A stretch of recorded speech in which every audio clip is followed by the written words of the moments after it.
Hey guys, it's Force MTG Trading, and I'm coming here with a deck tech on the deck I've been playing recently.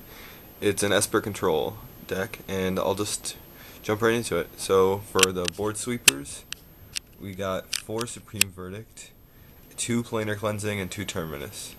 Now the 2 Planar Cleansing is a recent addition from the Pro Tour results, and they deal with a lot of things such as Witchbane Orbs that help them protect themselves from the Folly Drownyard, and Planeswalkers, which I just can't deal with as an Esper control deck.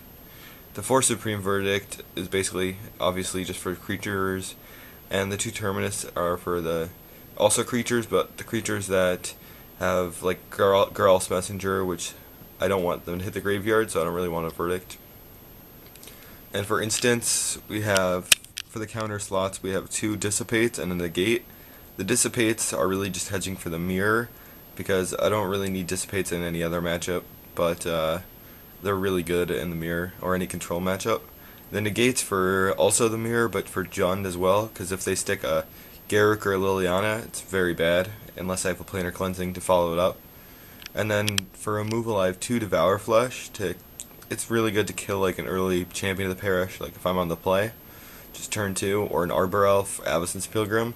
And it's also good against Geists and stuff, and it can be used late game because I don't really care about their life total because that's not my win condition.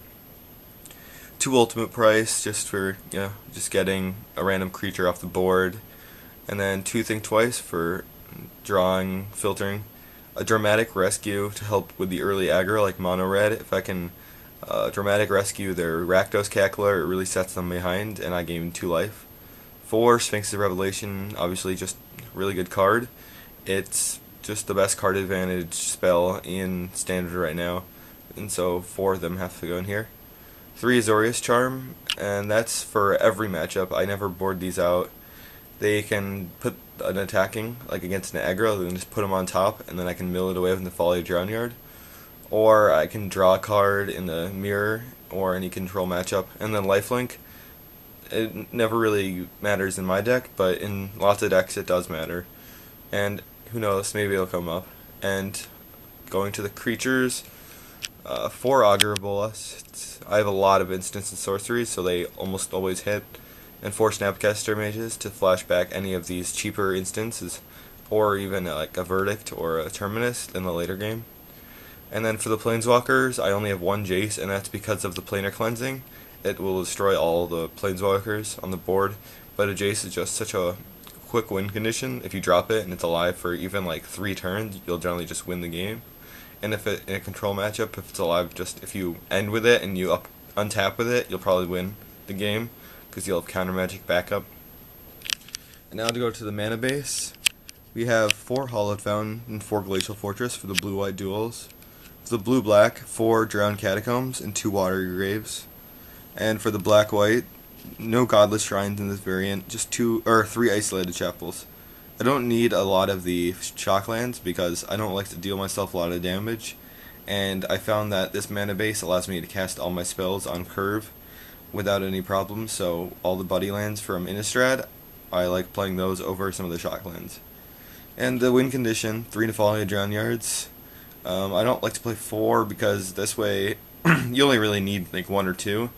And with all your card filtering and card drawing, you should generally find 1 or 2. And 4 just messes up your mana, and sometimes you just start with 2 in your opener, and you have to mulligan. And for basic lands, 3 islands and 3 plains. I have to play 3 plains. I wanted to play 2, but I found that if I don't have 3 plains, I can't really cast my Supreme Verdicts on time. And 3 islands are for all my double blue spells, and just because I always want blue in my opener.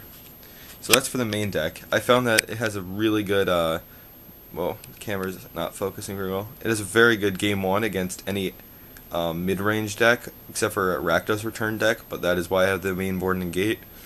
And the Dissipates come in handy against that as well. And the aggro, the slower aggro deck, I have an easy matchup. Mono Red's really a toss-up whether or not I have a Terminus on top of my deck or a Verdict.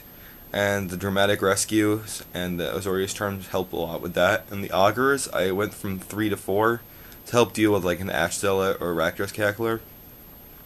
And in the control mirror, game 1, that's also really if I had 4 Infallage Drown Yards, it'd probably be a little better, but since I have the 3 counterspells main board and the 1 Jace, I feel like I have a decent matchup, and the 2 Planar Cleansings are very good to take care of opposing Planeswalkers in the control mirror. And yeah, those are for really the main tier 1 decks that you'll see in a competitive event. And moving over to the sideboard, for against aggro, I brought in a Terminus, a Blind Obedience, and a Feeling of Dread. The Feeling of Dread may seem a little out there, but it's such a good card against any like white weenie aggro or black-red aggro mono red. It can just buy you time until you need to Verdict or even just Miracle Terminus.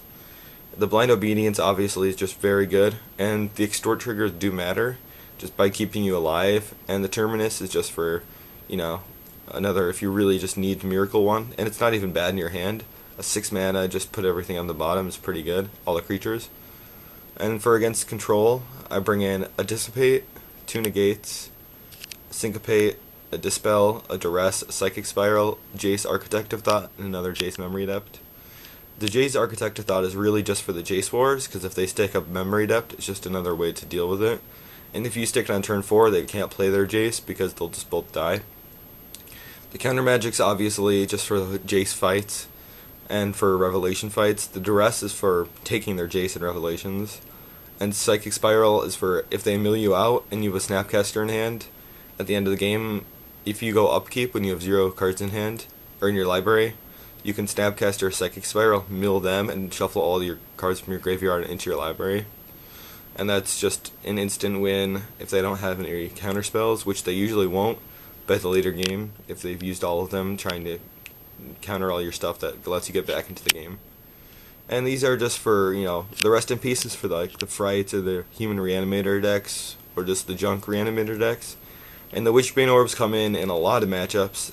Basically everything besides green, white, like things that don't target you aggro, because they're so good in the control matchups where they can't Drown Yard you, and then in Jund Mirrors, and when they can't Rakdos return you, or -2 Liliana, or Ultimate Liliana targeting you. And then also in the Naya mirrors, or not mirrors, in the Naya matchup, they can't Bonfire or anything to hit you, and they're just really good in a lot. I thought about mainboarding one, but I don't really want to do that because it's not that great in some matchups. And so yeah, that is the overview of the deck, and I hope you guys enjoyed it.